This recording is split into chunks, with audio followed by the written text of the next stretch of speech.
Hello दोस्तों, स्वागत है आप सभी का आपके अपने परिवार यूट्यूब चैनल एग्जामिनर क्लासेस में। आज हम मेंसुरेशन का जो रेलवे में क्वेश्चन पूछा गया है उसका पार्ट 2 लेकर के आए। मेंसुरेशन में क्या करवाए तो मेंसुरेशन में हम रेक्टेंगल का क्वेश्चन करवा रहे हैं। जितना भी रेक्टेंगल का क्वेश्चन पूछा गया है, टोटल क्वेश्चन रेक्टेंगल का हम करवा रहे हैं। ठीक है, इससे पहले हम पार्ट 1 करवा दिए हैं, उसमें हम रेक्टेंगल का प्रॉपर्टीज बताए हैं। अगर उसको आप नहीं देखा तो उसको भी आप देख लीजिएगा जरूर से। ठीक है, तो चलिए आज का हम पहला क्वेश्चन शुरू करते हैं। आज कल 6 तक बताया था, आज 7 नंबर से शुरू करते हैं। क्या करा पहला क्वेश्चन, एक कमरे के फर्श की लंबाई 3 मीटर और चौड़ाई 1 मीटर और 50 सेंटीमीटर है। इस फर्श पर लगाए जा सकने वाले अधिकतम संभव आकार के वर्गाकार पत्थरों की संख्या ज्ञात कीजिए। देखिए, इस तरह का क्वेश्चन हम कल ही बताए थे और इस तरह का क्वेश्चन आज भी एक है। इसको पहले क्या करेंगे, देखिए यहाँ मीटर में है, यहाँ मीटर में है, लेकिन यहाँ मीटर और सेंटीमीटर में 1 मीटर और 50 सेंटीमीटर है। तो पहले हम सबको सेंटीमीटर में चेंज करेंगे। तो लंबाई एल कितना हो जाएगा, तो एल हो जाएगा 3 मीटर है तो 300 सेंटीमीटर,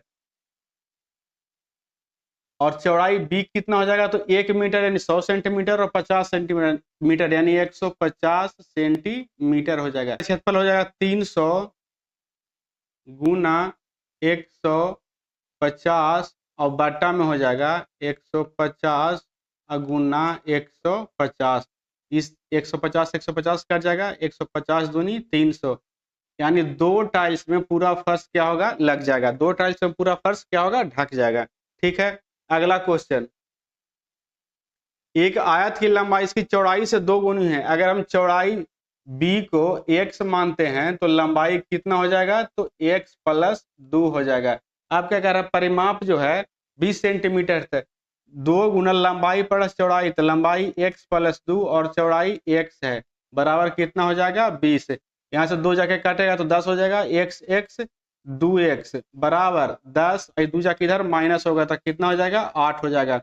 x बराबर कितना आ गया, 4 आ गया। तो लंबाई आ गया x प्लस 2 यानी 4 प्लस 2 6 हो जाएगा, और चौड़ाई हो जाएगा x बराबर 4। कह रहा है कि उसका क्षेत्रफल निकालिए, तो क्षेत्रफल क्या हो जाएगा, लंबाई गुना चौड़ाई, तो 6 चौको 24 गुना कीजिएगा तो 6 चौको 24 सेंटीमीटर स्क्वायर हमारा करेक्ट आंसर है, जो कि ऑप्शन बी में है। ठीक है, अगर आपको समझ में आ रहा तो हमारा चैनल एग्जामिनर क्लासेस को लाइक शेयर और सब्सक्राइब जरूर कर लीजिए।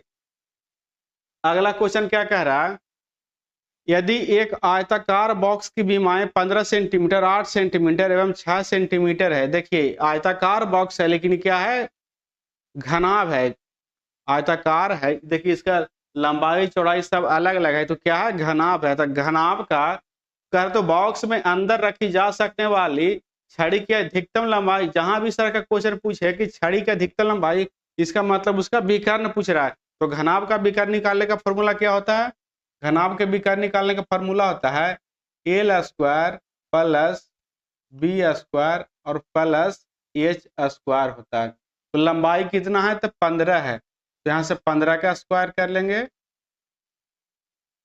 प्लस चौड़ाई कितना है, तो चौड़ाई है 8, तो 8 का स्क्वायर कर लेंगे, और ऊंचाई कितना है 6, तो 6 का स्क्वायर कर लेंगे।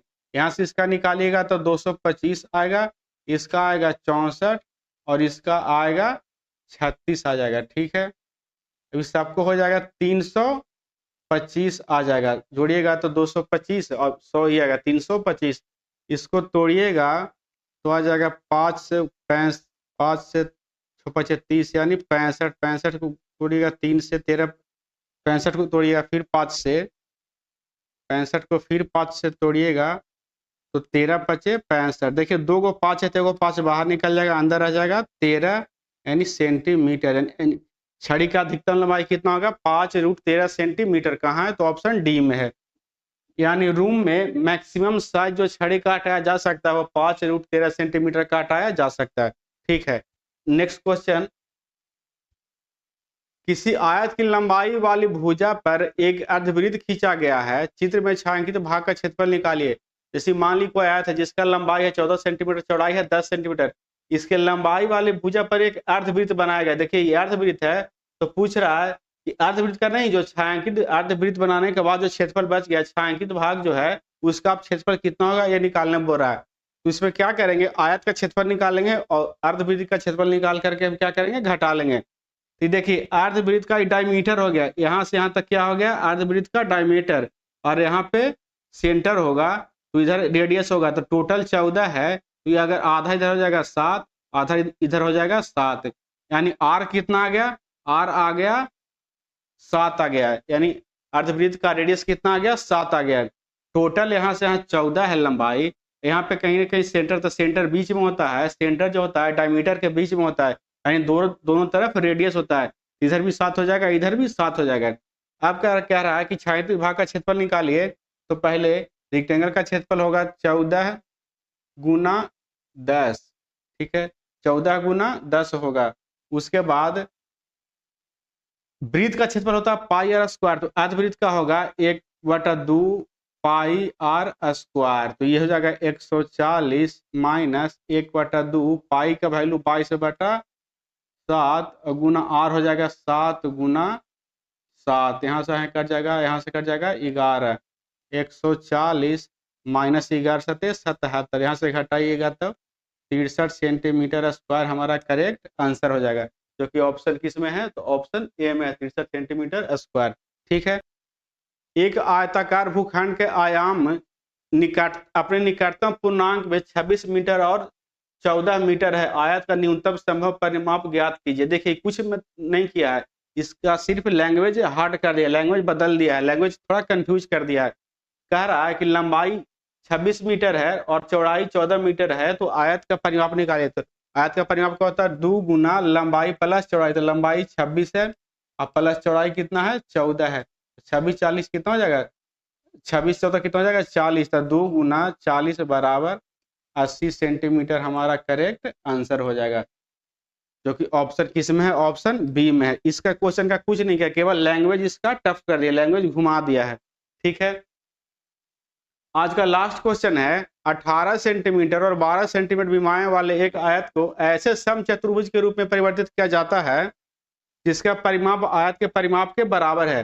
तो समचतुर्भुज का परिमाप जो है, अच्छा समचतुर्भुज का परिमाप कितना है, तो आयत का परिमाप, तो आयत का देखिए, आयत का एक भुजा 18 है, दूसरा भुजा 12 है, तो 2 गुना 18 प्लस 12 कितना हो जाएगा, 30 दूनी 60 हो जाएगा, यानी समचतुर्भुज का परिमाप कितना आ गया, 60 आ गया। तो समचतुर्भुज का सब भुजा क्या होता है, आपस में बराबर होता है, समचतुर्भुज का सब भुजा आपस में बराबर होता है।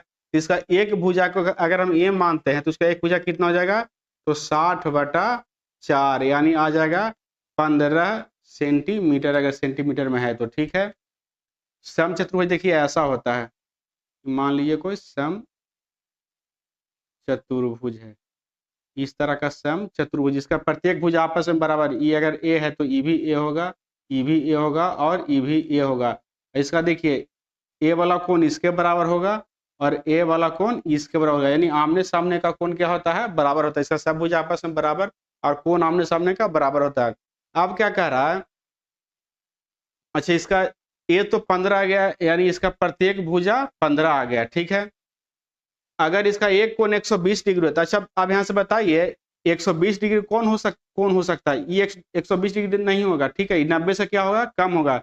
देखिए यहाँ सीधा लाइन है और लाइन थोड़ा लपा हुआ है, तो 90 से कम होगा, 90 से अधिक कौन होगा, तो ये वाला दोनों कौन होगा, तो ये अगर 120 है तो ये भी कितना हो जाएगा, 120 डिग्री हो जाएगा। ठीक है, अब यहाँ से देखिए, अगर यहाँ से आप मिला देते हैं, अगर यहाँ से आप मिला देते हैं तो देखिए ई 120 है और इसका जो है आमने सामने का भुजा क्या होता है, समानांतर होता है। अगर ये समानांतर है, ये रेखा यहाँ से काट रही है, तो 120 होगा, तो कितना हो जाएगा, 60 हो जाएगा, यानी दोनों का सम कितना होगा, 180 डिग्री होगा। ये दोनों लाइन समानांतर, हमने समचतुर्भुज का आमने सामने का भुजा क्या होता है, समानांतर होता है। दोनों का समानांतर लाइन इसको कट कर रही है, तो 120 है तो 60 होगा। इस दोनों कोण का जो कितना होता है, 180 डिग्री होता है, 180 में से 120 घटेगा तो 60 हो जाएगा।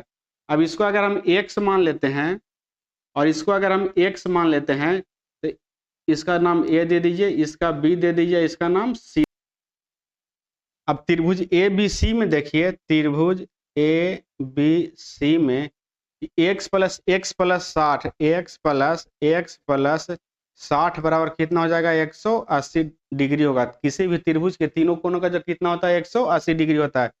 तो यहाँ से x बराबर कितना हो जाएगा, 60 से घटेगा तो 120, अब बटा में x के x है, 2 से तो x बराबर हो जाएगा 2 से यहाँ भागा यानी 60 डिग्री। अगर त्रिभुज ABC का प्रत्येक कोण 60 डिग्री आ गया तो त्रिभुज इक्विलेटरल हो गया। ठीक है, त्रिभुज क्या हो गया, इक्विलेटरल त्रिभुज हो गया। तो यहाँ से देखिए इक्विलेटरल त्रिभुज ई हो गया, ABC इक्विलेटरल त्रिभुज, ई मान लेते हैं कि D है तो BDC भी इक्विलेटरल होगा। जैसे इसको हम इक्विलेटरल बनाए उसी तरह से ये भी इक्विलेटरल बन जाएगा।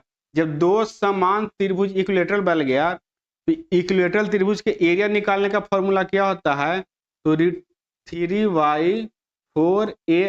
ए जहां भुजा है, इस तरह का कितना त्रिभुज है, तो एक त्रिभुज यानी दो त्रिभुज है, तो 2 गुना √3/4 अब गुना भुजा कितना है 15, तो 15 के यहाँ से स्क्वायर कट जाएगा, 2 दूनी 4, अब 15 का स्क्वायर कितना होता है 225 होता है, 15 का स्क्वायर 225 है, यहाँ से बच गया √3, अब बटा में यहाँ 2 हमारा करेक्ट आंसर होगा, यानी 25 √3/2 हमारा करेक्ट आंसर जो कि ऑप्शन बी में है।